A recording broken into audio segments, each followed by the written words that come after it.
Olá pessoal, hoje eu vou aqui mostrar para vocês, vou apresentar já os dois conteúdos que faltava, que é sobre Shared Preferences e APIs, consumir APIs, né, no seu aplicativo mobile. Daí eu vou tentar fazer mais rápido e englobar os dois conteúdos para vocês. Mas enfim, vamos dar seguimento aqui. Bom, Shared Preferences, podemos persistir localmente informações importantes da aplicação, como opções e personalização. Esta classe funciona com um simples hash table, que basicamente é chave valor, tá? Ou seja, as informações vão ser guardadas, tu vai ter lá uma chave. Sei lá, por exemplo, eu quero guardar o usuário da pessoa. Daí tu colocaria uma chave usuário e lá teria o valor que estaria sendo armazenado. Daí eu quero uma chave para senha, para armazenar a senha localmente. Daí eu teria uma chave para senha e o valor seria a senha de fato. Daí é assim que funciona esse esquema de hash table do shared preference. É até explicado depois do slide que eu não li, mas enfim. De caso a aplicação seja encerrada e aberta posteriormente, os valores salvos nas preferências estarão lá. Então, isso é bom, né? Que é uma maneira de persistência que é a mais utilizada, assim, no meio mobile, no geral. Quando você quer fazer uma persistência local, é um dos melhores jeitos, é uma persistência simples de utilizar. Ela é mais simples do que um banco de dados, porém, ela é muito funcional em aplicativos, no geral, eu sempre uso ela, assim. E isso é uma maneira, então, de você manter os dados lá, que o usuário, tipo, interagiu com o seu aplicativo, e assim que ele voltar para o aplicativo, o que ele interagiu anteriormente se manteve, né? Daí a gente poderia baixar essa dependência dele lá no site do pub.dev, né? Para refrescar a memória de vocês, né? Por exemplo, vocês vêm aqui no pub.dev e vocês colocariam então shared preferences. Daí aparece aqui, pega sempre a que tiver mais em cima normalmente. Daí só vem em installing e copia isso aqui e dá um Ctrl V e roda isso no terminal na pasta do projeto de vocês. E ele vai baixar essa dependência lá no projeto de vocês. Ou você pode só copiar o caminho, copiar a dependência e colocar lá no pubspec.yaml lá. Daí, feito isso, né? Nas classes nós vamos utilizar ela como o package shared preferences e o shared preferences.dart. Daí, uma maneirazinha assim básica de como que dá para utilizar ela. Por exemplo, aqui o método ele executará o shared preferences deve ser assíncrono, né? E ele tem, por exemplo, uma função aqui que é essa função de contador. Daí ele está assíncrono e ali tu chama a classe do shared preferences, daí tu pode botar o nome que tu quiser para variável, né, para a instância aqui do objeto dessa classe. Daqui no exemplo tá prefs. Daí tu bota um await, já que ele é assíncrono, dela espera uma instância do shared preferences e executa então o contador e vai pegar, e ali tá o get int, ou seja, né, nesse caso tu não tá instanciando um valor para armazenar. Quando você está usando get, você está tentando pegar um valor que já estava armazenado. Daí tem o prefs.getInt, ele tenta pegar nesse exemplo o valor que estava no contador, e se ele não encontrar nada, ele atribui zero, né? Que quer dizer que não tinha nenhum valor salvo no contador que estava no shared preference. Daí aqui, por exemplo, o contador nos pode botar o contador como zero quando você quer setar um valor, né? No caso, sem ser para pegar no início da aplicação. Quando você está executando a aplicação, daí tu pode botar uma função então para incrementar o contador, né? Caso você queira fazer um contador desse exemplo. E daí no set state você dá ali um counter mais e dá o set int, né? No caso, você está setando esse valor no contador local, né? Que no caso a chave é counter e o valor que tu está querendo armazenar é o que está na variável. Daí aqui está um exemplo de sets e gets do shared preferences, né? Tem para bool, para booleano, para double, né? Que daí seria números decimais, para inteiros, né? No int, para strings, né? No caso ali, se tu quer botar caracteres e tudo mais. Daí tem também string list, enfim. tem várias maneiras de set e o get quando você quer pegar um valor que já está armazenado. Daí, para não precisarmos repetir toda vez a instanciação do shared preference, pode fazer o seguinte: no início do código, de maneira global, tu pode só dar um late shared preference prefs. Daí, por exemplo, aqui, criar uma função que utiliza outras bibliotecas. Aqui tu dá o prefs, dá um get instance e tal, da maneira que estava antes. int to sf, né? Que daí o valor tu vai adicionar então isso e vai utilizar dessa forma depois no increment counter. Então tu poderia montar essa estrutura diferente, tu inicia globalmente e monta um pouquinho diferente as estruturas que a gente tinha antes. Daí vai fazer assim. Daí é basicamente isso do Shared Preferences. Eu vou mostrar o códigozinho que eu tenho aqui. Aqui tem a tela principal do código, que daí eu fiz uma telinha de login simples do Shared Preference. Na tela de login, na real, deixa eu primeiro mostrar como é que é na aplicação, né? Deixa eu executar aqui o código. Enquanto isso, na real, eu já vou falando da tela de login para não demorar muito, né? Aqui a tela de login é um statefulzinho normal, que tem que renderizar coisas na tela, ela não vai ficar uma tela estática. Daí aqui eu vou checar o status do login da pessoa. Daí, se ela já estiver logada no aplicativo, ele nem vai passar por essa tela, ela vai direto para a tela welcome e tudo mais. E se ela não tiver, daí ele já vai atribuir como falso, então ela vai ter que passar pelo processo de login, né? Agora que já abriu, eu vou até mostrar para vocês. Aqui, por exemplo, eu tenho esse aplicativo. Se eu tentar entrar aqui com um usuário que não está cadastrado, tipo, eu vou botar aqui Gian. Daí aqui, o usuário não encontrado. Eu tente novamente. Aqui, nesse exemplo, não tem ainda nenhum usuário cadastrado. Então, vamos cadastrar um nome. Aqui, eu vou cadastrar agora o nome Gian. Salvar nome. E agora vamos tentar logar aqui e vamos ver. Aqui, ó, eu tô na tela agora de Welcome, que é aqui, bem-vindo, Gian. Eu vou para o menu, que eu fiz aqui um exemplo só, mostrando que ele está salvando localmente. Ele vai salvar o nome Gian. Uma lista de strings eu fiz aqui para ele salvando os nomes de usuário.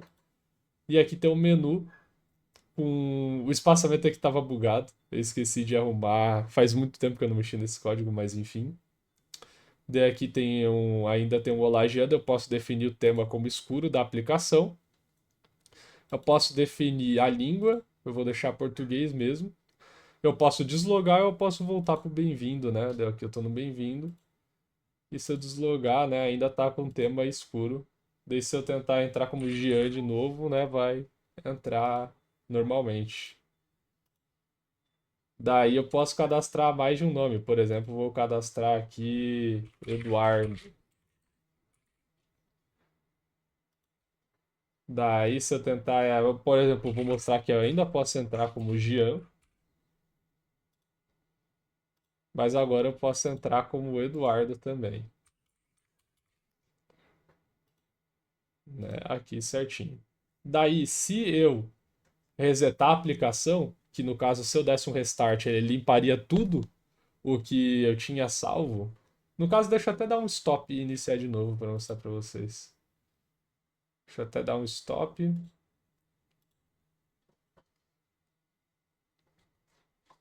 Mostrar então que ele vai estar salvando localmente tudo certinho. Aqui já vai iniciar rapidinho. Ó, eu já tô aqui na tela de bem-vindo, eu não passei pelo login porque ele já verificou que o usuário já estava logado. Ele manteve a tela escura como eu tinha definido. E aqui, no caso, eu não tinha mudado a língua, mas se eu botasse em inglês, ele iria manter também. Mas enfim, mostrar agora aqui para vocês então o restante do código, né? Aqui na tela de login, eu faço essa verificação. Daí, para fazer essa verificação, eu vejo se ele está logado e eu pego aqui o nome do usuário que estava setado na lista de strings que eu tenho de username. Daí, se ele tiver logado e for vazio o username, no caso for diferente de vazio, falei errado, Daí ele vai para a tela de welcome, né, que é a tela ali de bem-vindo e o nome do usuário. Daí, se ele tiver logado e se, tipo, ele conseguir passar no islogged in por algum motivo ali e o username for vazio, daí ele vai para a tela de registro, então. Que daí é a maneira como eu vou para registrar o usuário. Daí, se não, o isloading vai ser falso, que aqui no caso ele é setado como true, e daí ele não vai sair dessa tela de login enquanto isso, né? Daqui eu tenho a função de login para fazer esse controle. Eu dei aqui um get instance. Daí eu pego o nome de usuário aqui. Se tiver vazio, ele tentar enviar, vai dar a mensagem, por favor, insira o nome de usuário. Daí eu vou pegar quais usuários que eu tenho salvos. Daí, se não tiver nenhum, ele vai retornar com uma lista vazia. E ele vai ver se o nome de usuário, se a lista de usuários salvos contém aquele nome de usuário que o usuário inseriu. Se não tiver, ele vai imprimir essa mensagem aqui, que é o usuário não encontrado, tente novamente. Daí, caso dê tudo certo, ele vai então dar o setbool para o islogged true e o username e o setString como username aquele usuário lá. Daí eu vou para a tela então de welcome screen. Então, tipo, caso eu não esteja já logado no aplicativo, né, anteriormente, ele vai fazer todo esse processo e daí vai me jogar para a tela de welcome screen e vai então setar como que se eu estivesse logado. Daí, enquanto estiver carregando ali, ele vai para botar esse Circular Progress Indicator, né? Mas os loads normalmente são rápidos, então a gente mal vê. E aqui tem toda a construçãozinha, né? Isso aqui já é a parte mais normal que a gente tem no Flutter, né? Fazer o formuláriozinho e tudo mais. Na tela de registro, eu vou ter aqui uma função de save name, que aqui no caso, daí eu vou pegar a instância do shared preference que eu tenho local, daí eu vou verificar se o nome está vazio. E se, no caso, esse é do caso do cara tentar enviar um nome e tiver vazio, a string, ele vai, por favor, insira um nome válido. Daí, se não, aqui, se ele não tiver vazio e tudo mais, ele vai vir, então, vamos avançando aqui no código. Daí eu pego a lista de nomes de usuários que eu já tenho e eu verifico se o nome de usuário já existe, se esse nome que o usuário agora está digitando já existe na lista. Daí, se já existir, ele vai então devolver a mensagem que este nome de usuário já está registrado. Se não, não existe já na lista, ele vai adicionar o nome na lista. Então, ele vai setar aqui no string list esse nome e vai então avançar com o nome salvo com sucesso e vai dar o navigator pop para voltar para a tela de login. E aqui está a construção do register screen. E aqui no welcome screen é bem simples, é uma construção de buildzinha mais normal. Ele vai dar um bem-vindo username, que daí ele vai pegar o nome de usuário que foi logado e vai então montar a tela dessa forma aqui simples, que já é algo mais manjado aqui pra gente. A gente já viu várias vezes a construção do scaffold, eu não vou ficar muito em cima disso. Daí aqui o menu. Eu tenho aqui então um, um set bool, que se no caso para islogged in false, e ele vai remover username. Caso ele. Isso aqui é caso que eu dê logout, né? Para deixar claro toda a função de logout. Dele então vai tirar o logged in e vai remover o nome do usuário ali. O usuário que está sendo usado no momento, né? Ele não remove da lista de nome de usuários, ele só remove o usuário utilizado no momento para as telas da aplicação. Então ele vai devolver a gente para a tela de login. Daí a função de logout ali que a gente tem. Daí essa é a função mais diferente que tem, o resto fica aqui no buildzinho com scaffold normal. Eu tenho aqui então o switch list, né? Que é aquele, deixa eu até mostrar na aplicação, né? É aquele íconezinho, esse íconezinho aqui que eu vou indo de tema claro para o escuro. Daí eu uso também uma outra biblioteca que é a Provider, que eu já vou mostrar para vocês, que essa biblioteca ela é boa para manter os estados de certas coisas que eu vou utilizar em diferentes telas da aplicação. Por exemplo, eu quero manter o tema escuro para todas as telas da aplicação, eu tenho que utilizar o provider para manter esse valor, né, para todas essas telas. Porque naturalmente no Flutter não dá para a gente só fazer isso, daí tem que ter o provider para persistir esse estado em todas as telas. No caso, o estado de tema escuro ser aplicado em todas as telas e isso se manter. A gente tem que utilizar o provider. Mesma coisa aqui para a língua, né? Aqui eu também uso o preference provider e eu alteraria a língua do aplicativo para português e inglês. Daí, aqui tem, se eu quiser voltar para a tela de bem-vindo, tem o Navigator Pop, né? Que tem a opção de voltar para bem-vindo. E aí o deslogar ele vai puxar a função logout, que está setada aqui em cima. Daí aqui mostrando do provider rapidinho, o funcionamento dele não é muito complicado, tá? Aqui eu tenho algumas variáveis para o darktheme false por padrão, né? Porque até o tema padrão do aplicativo é claro. A língua por padrão é PT, né? Que a língua padrão vai ser português. Daí a variável booleana ele vai pegar qual que é o dark theme, no caso, qual que estava salvo na variável, aqui no caso por padrão é false, mas se ele tivesse escuro dele passa diferente aqui embaixo. E aqui ele pega a linguagem como a língua que eu defini aqui. Daí, o load preferences ele vai pegar qual preferência do que o usuário colocou lá no menu, né? No caso aqui eu pego a instância do shared preference, daí eu verifico aqui o isDarkTheme, daí eu pego o botoprefs.getBool, daí eu pego qual que está salvo na chave aqui do isDarkTheme do shared preference. Daí se não tiver nada salvo, ele vai colocar como false. No caso não tenha nada, não, tipo, seja a primeira vez que está usando o aplicativo, não vai ter nada salvo aqui ainda, daí ele coloca como false por padrão. E a língua faz a mesma coisa para language. Daí aqui eu tenho a função do setDarkTheme, né, para poder setar o valor como escuro para a tela. Daí ele vai dar o getInstance, o isDarkTheme vai receber o valor que está sendo passado. No caso, se ele receber true, ele vai setar o tema como escuro. Se ele receber false, ele vai setar como false. Daí ele aqui dá o setBool, então, daí ele armazena então na chave darktheme o valor. Daí ele dá um notify listeners, que é para passar para todas as telas, basicamente, que ó, ele foi setado como tema escuro, então todas as telas vão pegar esse tema escuro. Então esse notify listeners é para passar essa informação para todos que estão escutando, podemos falar assim. E o language é o mesmo esquema, só que para chave de língua.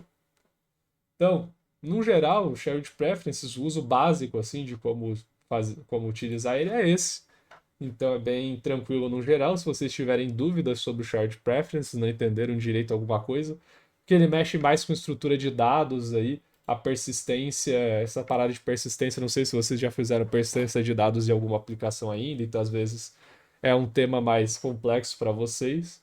Mas se tiverem dúvidas, pode falar comigo, que eu vou dar o suporte para vocês aí em qualquer temática. Mas enfim, como eu disse no mesmo vídeo aqui, eu já vou passar rapidão. A conexão com APIs, deixa eu já rodar aqui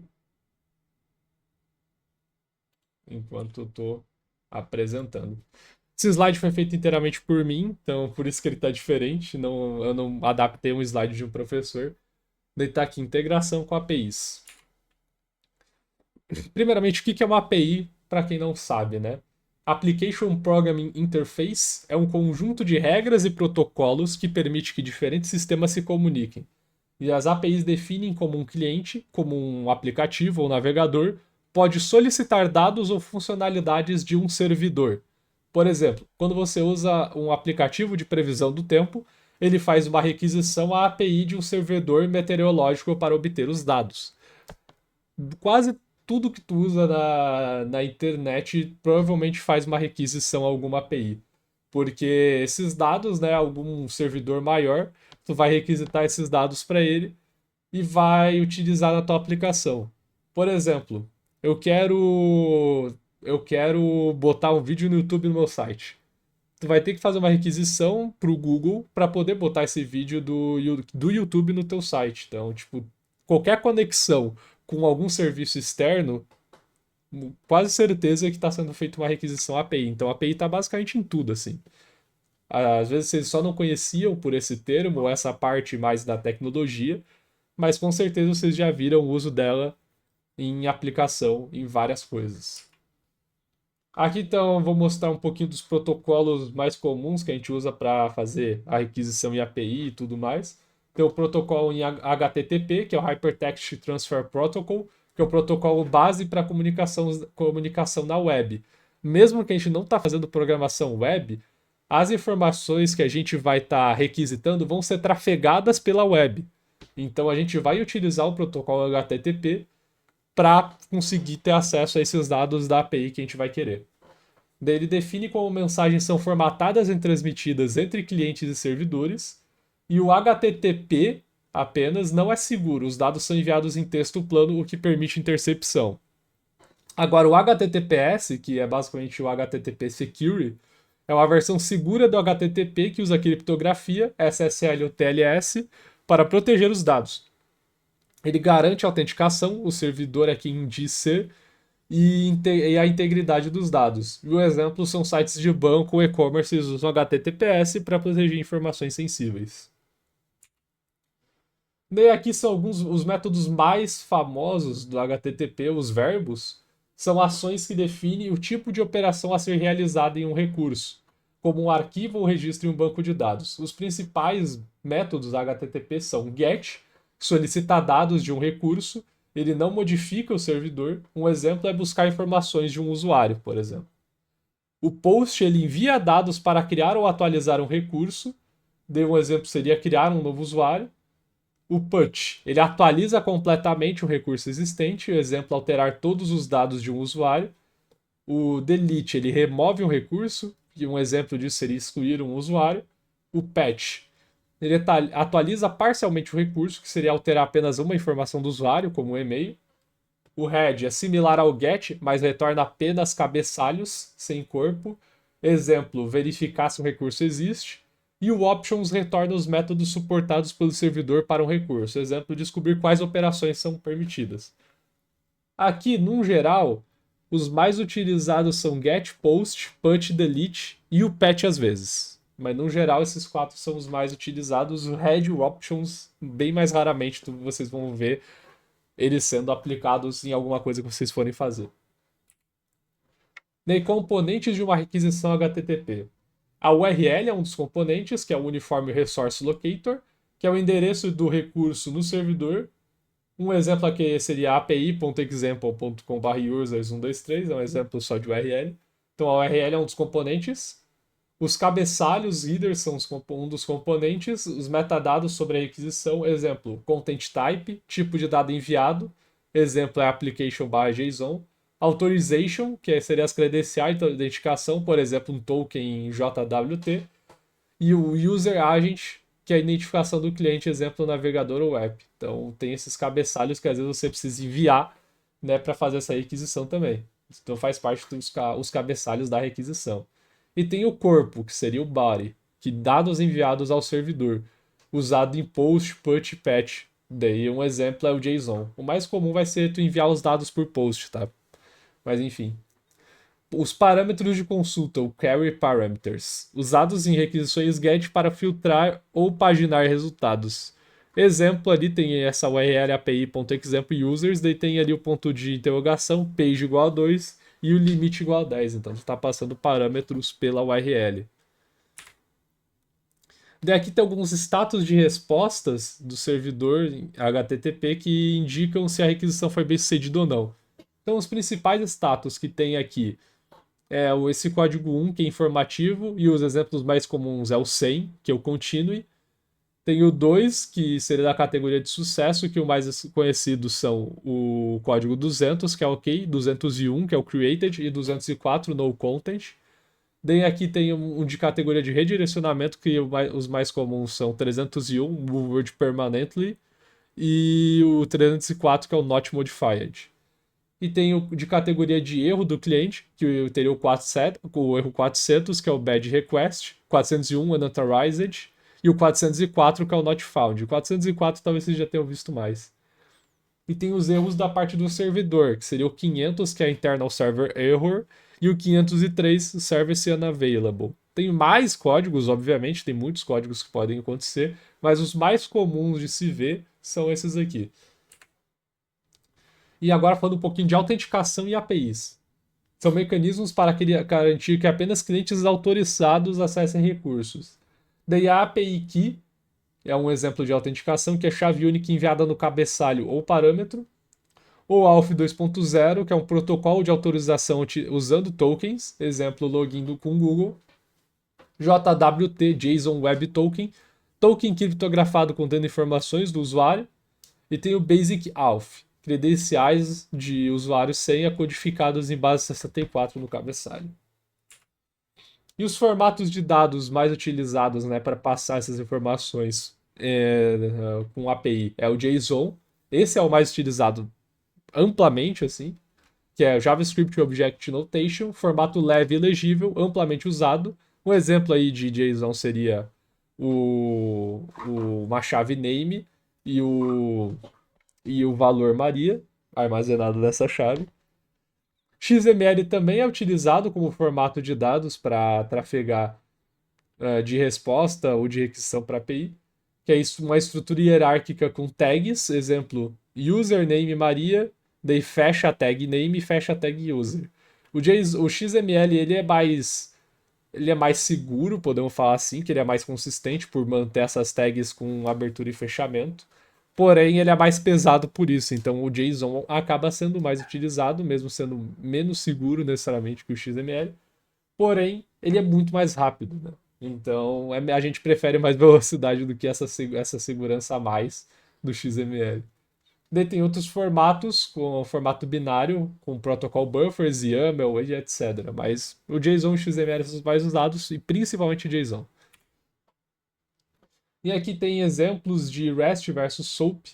Daí, falando um pouquinho do REST, que é Representational State Transfer, que é uma arquitetura baseada em HTTP, stateless usando URLs e métodos HTTP.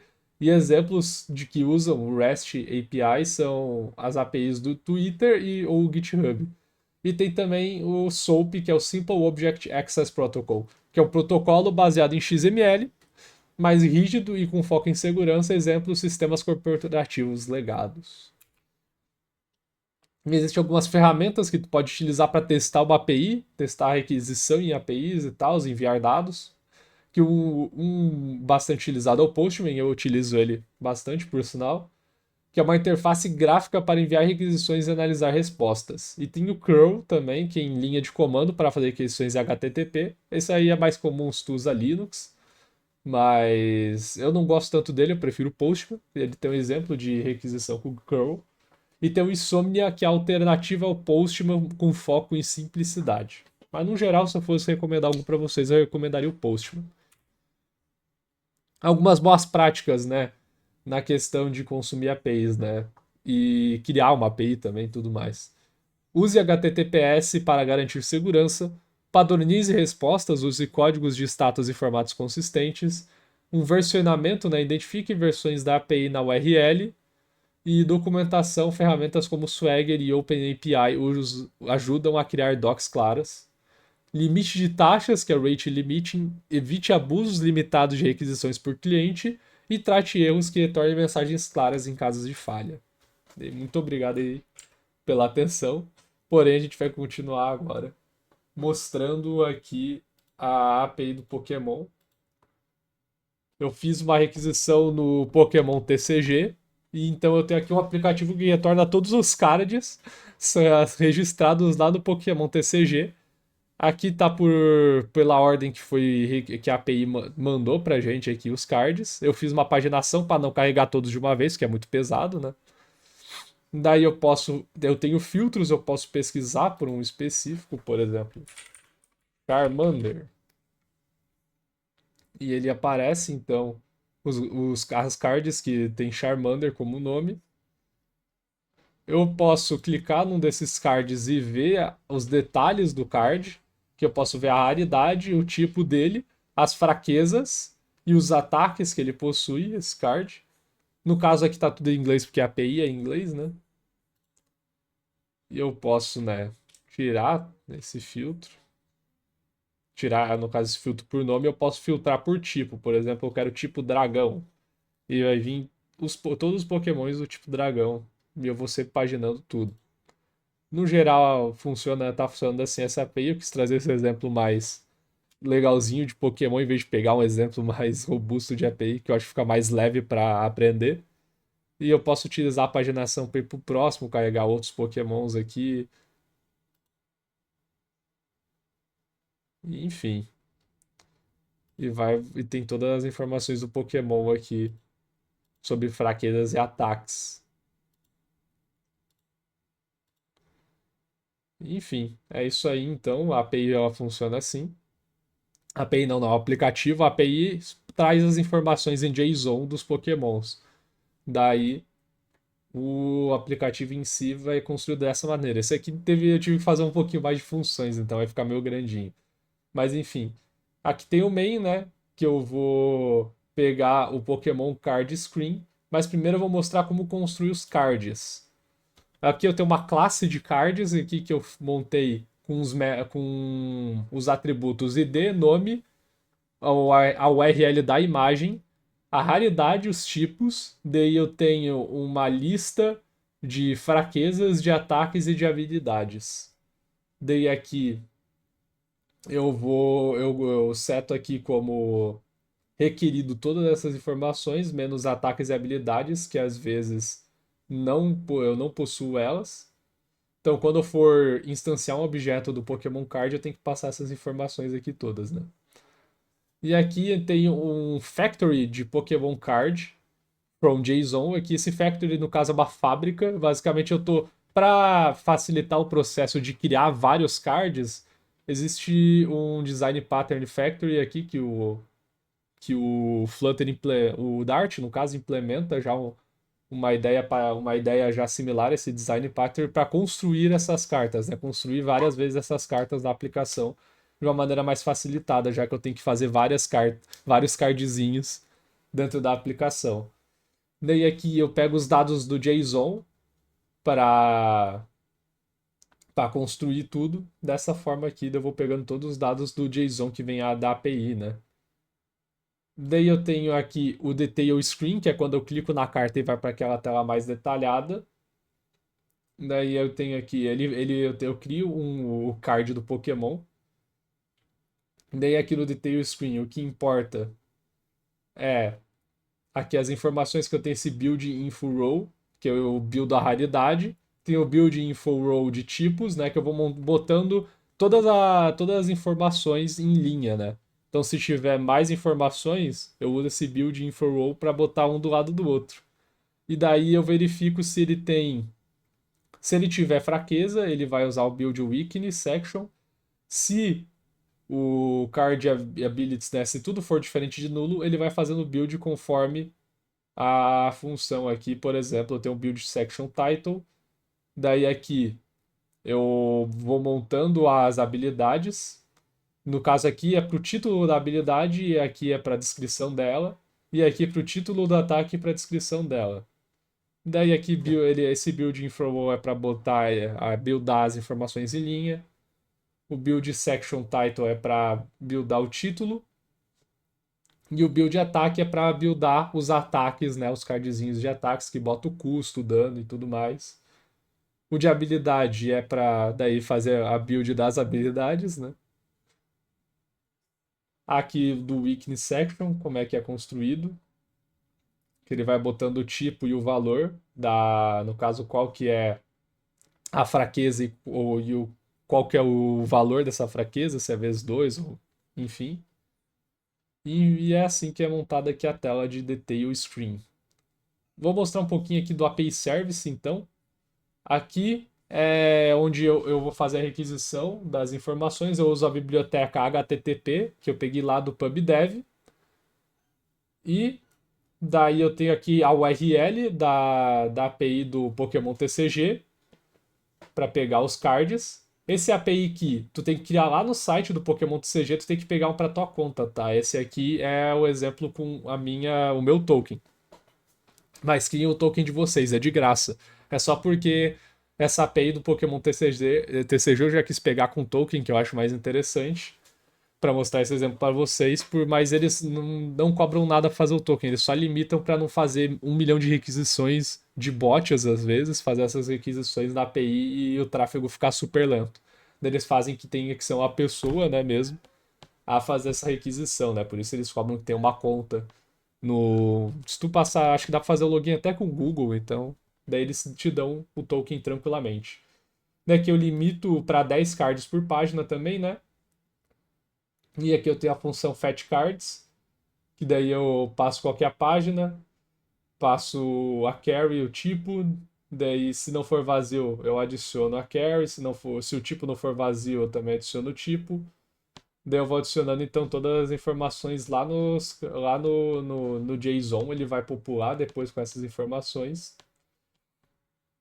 Daí aqui, por exemplo, falando um pouquinho do código 200, né, que é o código de OK, ou seja, se ele conseguiu pegar os dados da API, ele vai fazer o JSON decode com response.body, daí ele vai pegar todos os dados aqui da API, no caso ele vai pegar dos cards, vai pegar esses dados em lista e vai passar para o Pokémon Card.json, pronto, from JSON, ou seja, eu vou estar construindo o card de cada Pokémon que foi passado pela API em JSON, eu transformo isso em lista, e aqui daí o total count, daí eu passo isso aqui até para tipo lá embaixo, para eu conseguir construir as paginações certinho, eu preciso saber qual que é o valor total de cartas, né? Porque eu tenho que dividir de 10 por 10. Daí, se não deu certo, ele dá o failed to load cards. Daí ele vai passar qual que é o status da resposta. Qual que é o código, né? E agora o Pokémon Screen, que é bem grandinho. Vou tentar passar rapidamente por ele. Aqui eu tenho alguns atributos, como o Search Controller, os cards, a página atual, o total de páginas. Isso aqui eu passo valores padrões, tá? Mas eles são modificados conforme os valores reais. Os tipos selecionados, se está carregando e o Search the Bounce. Daí aqui tem a lista de tipos, né, para filtrar. Eu tenho uma função daí de clear filters, né, para daí não ter mais nenhum filtro, no caso vim de todos os tipos. O fetch cards para montar certinho ali a parte dos cards. Daí se for selecionado um tipo específico, ele vai montar toda a parte de cards de novo, vai ir para a página 1 e vai só selecionar os cards de um tipo específico. Daí aqui já no scaffold, eu tenho aqui um input para pesquisar o Pokémon, né? Que daí ele vai para a função onSearchChanged e o action é build type filter dropdown, que é uma função que a gente já vai ver certinho. Daí aqui eu tenho tudo builderzinho para botar os cards em grid, que no caso eu coloco de 2 por 2 e tudo mais. Daí aqui eu puxo a função build card item para montar certinho os itens do card. O build pagination controls, que é para controlar lá a paginação e tudo mais. Daí aqui eu tenho o build type filter dropdown, que é uma função que foi mostrada aqui em cima, que é para fazer certinho o build pelo tipo que foi selecionado.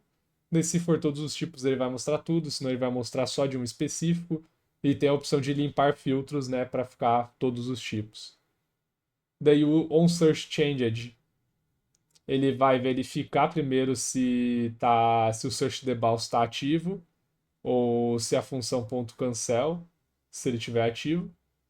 E se não, ele tem um timer aqui para buscar essas informações também. Ele vai dar um fetch cards e vai voltar para a página 1.